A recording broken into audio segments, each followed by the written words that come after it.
Across the line, we have everyone stand on one side of the room. We got a couple of tape lines down on the floor.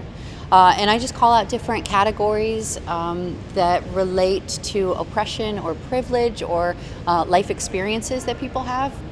And if I call out something that applies to someone, you just cross over the line and then turn and face the group from which you came.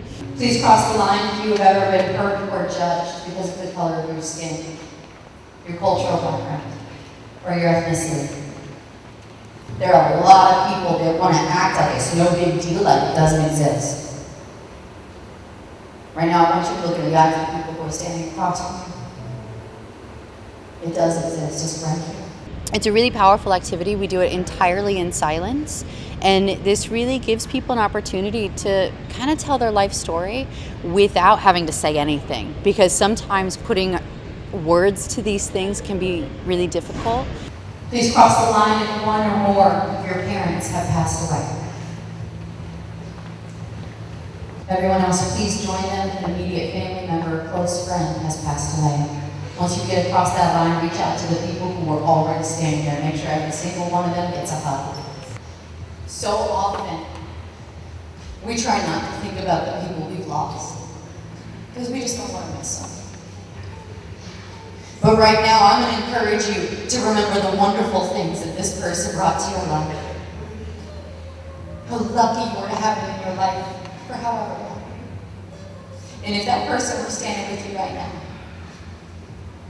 what would you say to them?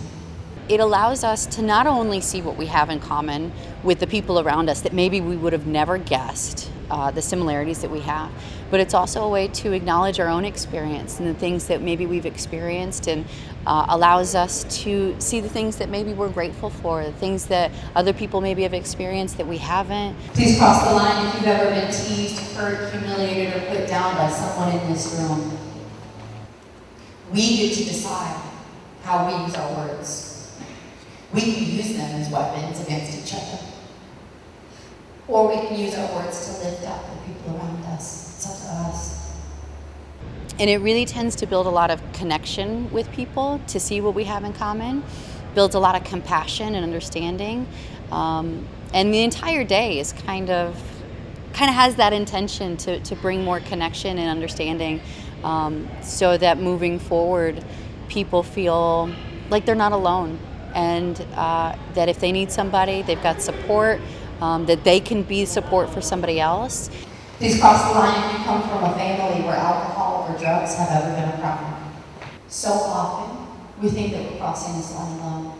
But if you cross the line, please take a moment to notice how many people cross with you, how many people do understand.